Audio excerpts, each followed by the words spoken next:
Welcome to YouBook channel. Read and listen to the greatest stories that mankind has ever told. From Iliad to Coveted Terror, and other famous classics. Enjoy the best world literatures throughout history.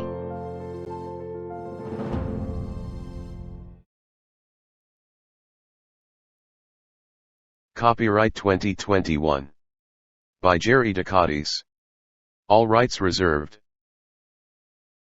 The Project Gutenberg ebook of The Count of Monte Cristo. By Alexandre Dumas.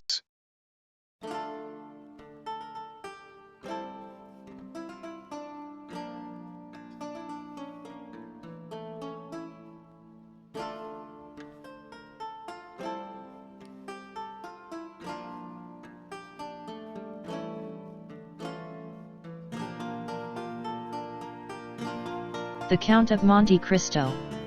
By Alexandre Dumas. Volume 1. Chapter 14. The Two Prisoners. A year after Louis XVIII's restoration, a visit was made by the Inspector General of Prisons. Dantes in his cell heard the noise of preparation sounds that at the depth where he lay would have been inaudible to any but the ear of a prisoner, who could hear the splash of the drop of water that every hour fell from the roof of his dungeon. He guessed something uncommon was passing among the living, but he had so long ceased to have any intercourse with the world, that he looked upon himself as dead. The inspector visited, one after another, the cells and dungeons of several of the prisoners, whose good behavior or stupidity recommended them to the clemency of the government. He inquired how they were fed, and if they had any request to make. The universal response was, that the fare was detestable, and that they wanted to be set free. The inspector asked if they had anything else to ask for. They shook their heads. What could they desire beyond their liberty? The inspector turned smilingly to the governor. I do not know what reason government can assign for these useless visits. When you see one prisoner, you see always the same thing, ill-fed and innocent. Are there any others? Yes, the dangerous and mad prisoners are in the dungeons. Let us visit them, said the inspector with an air of fatigue. We must play the farce to the end. Let us see the dungeons. Let us first send for 2 soldiers, said the governor. The prisoners sometimes, through mere uneasiness of life, and in order to be sentenced to death, commit acts of useless violence, and you might fall a victim. Take all needful precautions, replied the inspector. 2 soldiers were accordingly sent for, and the inspector descended a stairway, so foul, so humid, so dark, as to be loathsome to sight, smell, and respiration. Oh, cried the inspector, who can live here? A most dangerous conspirator, a man we are ordered to keep the most strict watch over, as he is daring and resolute. He is alone. Certainly. How long has he been there? Nearly a year. Was he placed here when he first arrived? No. Not until he attempted to kill the turnkey, who took his food to him. To kill the turnkey? Yes, the very one who is lighting us. Is it not true, Antoine? Asked the governor. True enough, he wanted to kill me, returned the turnkey. He must be mad, said the inspector. He is worse than that, he is a devil, returned the turnkey. Shall I complain of him? Demanded the inspector. Oh, no, it is useless. Besides, he is almost mad now, and in another year he will be quite so. So much the better for him, he will suffer less, said the inspector. He was, as this remark shows, a man full of philanthropy, and in every way fit for his office. You are right, sir, replied the governor, and this remark proves that you have deeply considered the subject. Now we have in a dungeon about 20 feet distant, and to which you descend by another stair, an old abbé, formerly leader of a party in Italy, who has been here since 1811, and in 1813 he went mad, and the change is astonishing. He used to weep, he now laughs, he grew thin, he now grows fat. You had better see him, for his madness is amusing. I will see them both, returned the inspector. I must conscientiously perform my duty. This was the inspector's first visit. He wished to display his authority. Let us visit this one first, added he. By all means, replied the governor, and he signed to the turnkey to open the door. At the sound of the key turning in the lock, and the creaking of the hinges, Dantes, who was crouched in a corner of the dungeon, whence he could see the ray of light that came through a narrow iron grating above, raised his head. Seeing a stranger, escorted by two turnkeys holding torches and accompanied by two soldiers, and to whom the governor spoke bareheaded, Dantes, who guessed the truth, and that the moment to address himself to the superior authorities was come, sprang forward with clasped hands. The soldiers interposed their bayonets, for they thought that he was about to attack the inspector, and the latter recoiled 2 or 3 steps.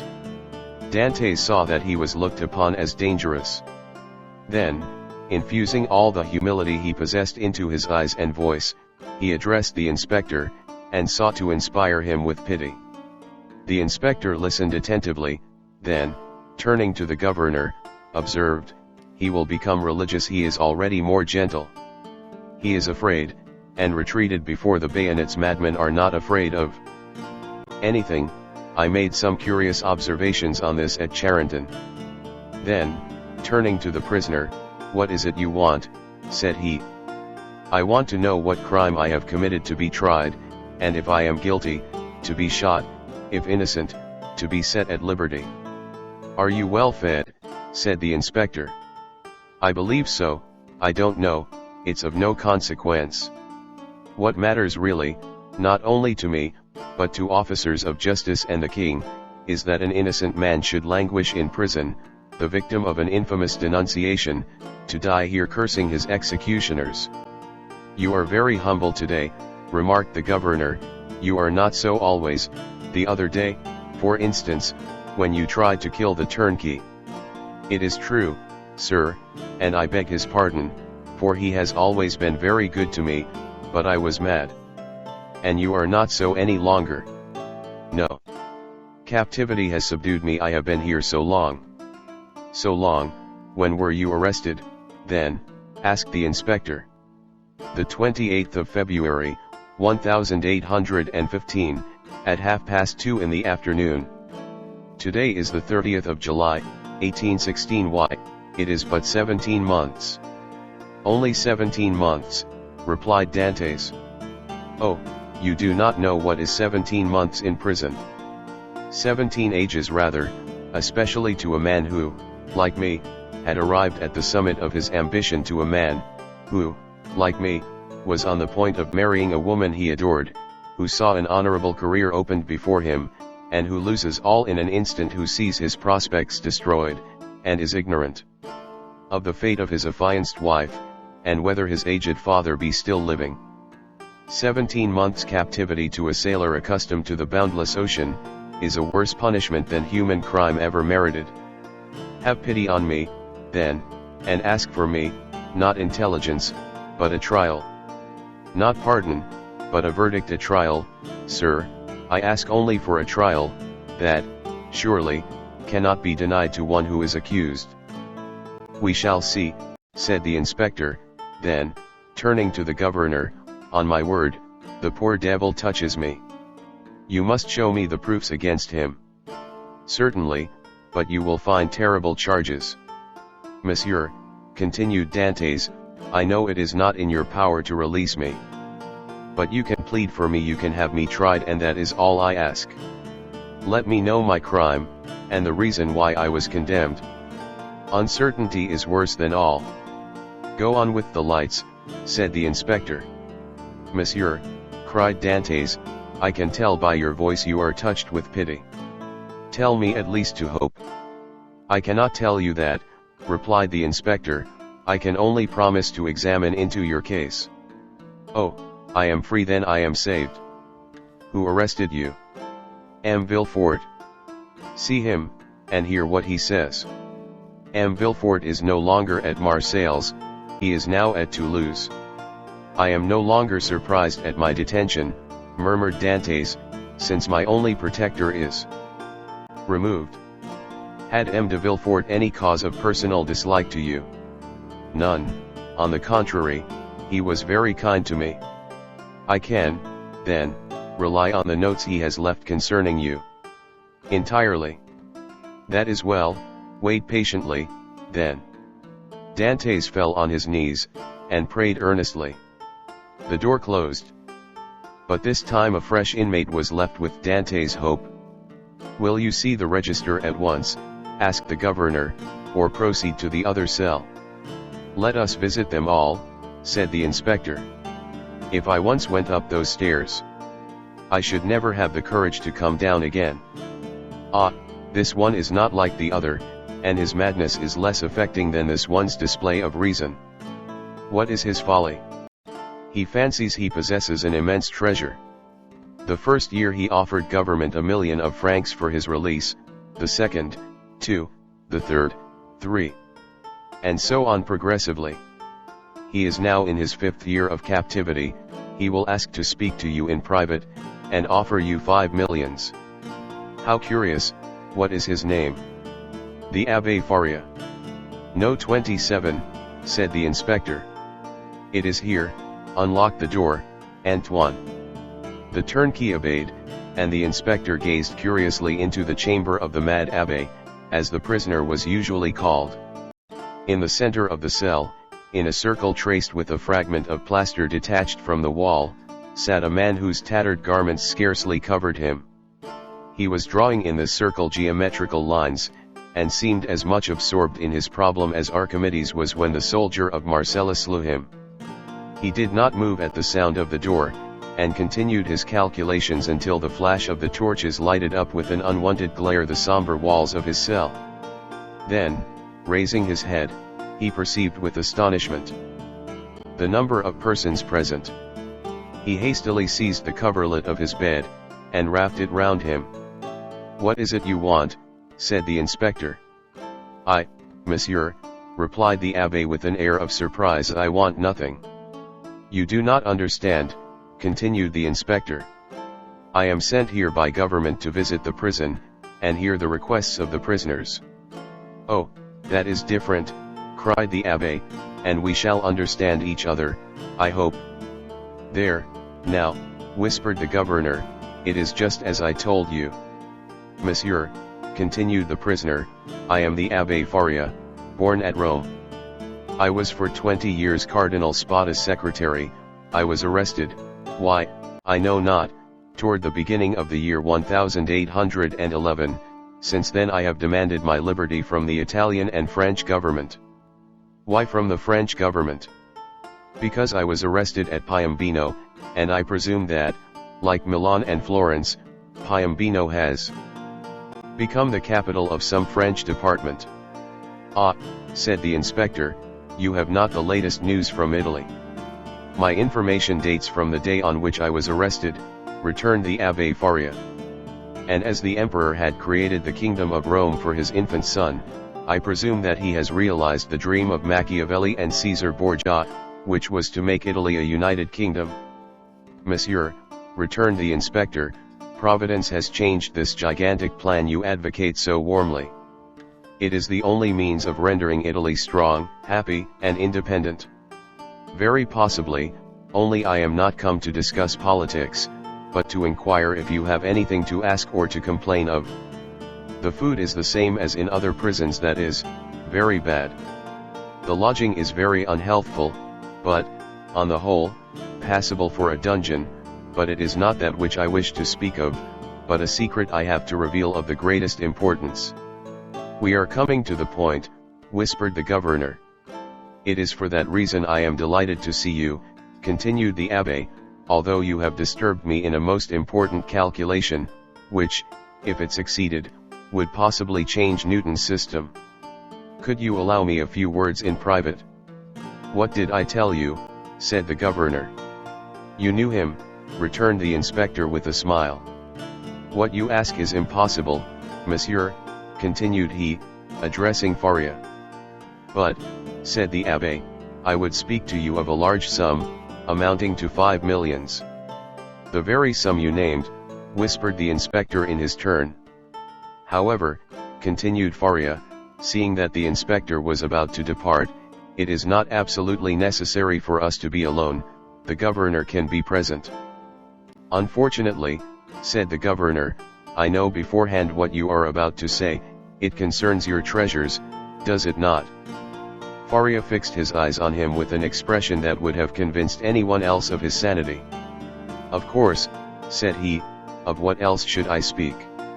"Mr. Inspector," continued the governor, "I can tell you the story as well as he, for it has been dinned in my ears for the last 4 or 5 years. "That proves," returned the abbe, "that you are like those of Holy Writ, who having eyes see not, and having ears hear not." "My dear sir, the government is rich and does not want your treasures," replied the inspector, "keep them until you are liberated." The abbe's eyes glistened, he seized the inspector's hand. "But what if I am not liberated," cried he, "and am detained here until my death? This treasure will be lost. Had not government better profit by it? I will offer 6 millions, and I will content myself with the rest, if they will only give me my liberty." "On my word," said the inspector in a low tone, "had I not been told beforehand that this man was mad, I should believe what he says." "I am not mad," replied Faria, with that acuteness of hearing peculiar to prisoners. "The treasure I speak of really exists, and I offer to sign an agreement with you, in which I promise to lead you to the spot where you shall dig, and if I deceive you, bring me here again, I ask no more." The governor laughed. "Is the spot far from here?" "100 leagues. "It is not ill-planned," said the governor. "If all the prisoners took it into their heads to travel 100 leagues, and their guardians consented to accompany them, they would have a capital chance of escaping." "The scheme is well known," said the inspector. "And the abbe's plan has not even the merit of originality." Then turning to Faria, "I inquired if you are well fed," said he. "Swear to me," replied Faria, "to free me if what I tell you prove true, and I will stay here while you go to the spot." "Are you well fed?" repeated the inspector. "Monsieur, you run no risk, for, as I told you, I will stay here, so there is no chance of my escaping." "You do not reply to my question," replied the inspector impatiently. "Nor you to mine," cried the abbe. "You will not accept my gold, I will keep it for myself. You refuse me my liberty. God will give it me." And the abbe, casting away his coverlet, resumed his place, and continued his calculations. "What is he doing there?" said the inspector. "Counting his treasures," replied the governor. Faria replied to this sarcasm with a glance of profound contempt. They went out. The turnkey closed the door behind them. "He was wealthy once, perhaps," said the inspector. "Or dreamed he was, and awoke mad." "After all," said the inspector, "if he had been rich, he would not have been here." So the matter ended for the Abbe Faria. He remained in his cell, and this visit only increased the belief in his insanity. Caligula or Nero, those treasure seekers, those desirers of the impossible, would have accorded to the poor wretch, in exchange for his wealth, the liberty he so earnestly prayed for. But the kings of modern times, restrained by the limits of mere probability, have neither courage nor desire. They fear the ear that hears their orders, and the eye that scrutinizes their actions. Formerly they believed themselves sprung from Jupiter, and shielded by their birth, but nowadays they are not inviolable. It has always been against the policy of despotic governments to suffer the victims of their persecutions to reappear. As the Inquisition rarely allowed its victims to be seen with their limbs distorted and their flesh lacerated by torture, so madness is always concealed in its cell, from whence, should it depart, it is conveyed to some gloomy hospital, where the doctor has no thought for man or mind in the mutilate, and being the jailer delivers to him. The very madness of the Abbe Faria, gone mad in prison, condemned him to perpetual captivity. The inspector kept his word with Dantes. He examined the register, and found the following note concerning him: Edmond Dantes, violent Bonapartist. took an active part in the return from Elba. The greatest watchfulness and care to be exercised. This note was in a different hand from the rest, which showed that it had been added since his confinement. The inspector could not contend against this accusation. He simply wrote, "Nothing to be done." This visit had infused new vigor into Dantes. He had, till then, forgotten the date. But now, with a fragment of plaster, he wrote the date, July 30th, 1816, and made a mark every day, in order not to lose his reckoning again. Days and weeks passed away, then months. Dantes still waited. He at first expected to be freed in a fortnight. This fortnight expired. He decided that the inspector would do nothing until his return to Paris, and that he would not reach there until his circuit was finished. He therefore fixed 3 months. 3 months passed away, then 6 more. Finally 10 months and a half had gone by and no favorable change had taken place, and Dantes began to fancy the inspector's visit but a dream, an illusion of the brain. At the expiration of a year the governor was transferred. He had obtained charge of the fortress at Ham. He took with him several of his subordinates, and amongst them Dantes' jailer. A new governor arrived. It would have been too tedious to acquire the names of the prisoners. He learned their numbers instead. This horrible place contained 50 cells. Their inhabitants were designated by the numbers of their cell, and the unhappy young man was no longer called Edmond Dantes. He was now number 34.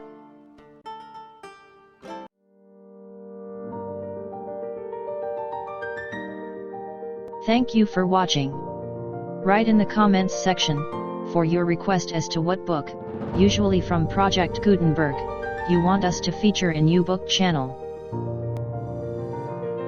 Click like to boost the rating of YouBook channel, make a comment for us for the improvement of our services, and share this video to your friends, with the copyright intact. Please click subscribe, and hit the bell button to be notified of new uploads from YouBook channel.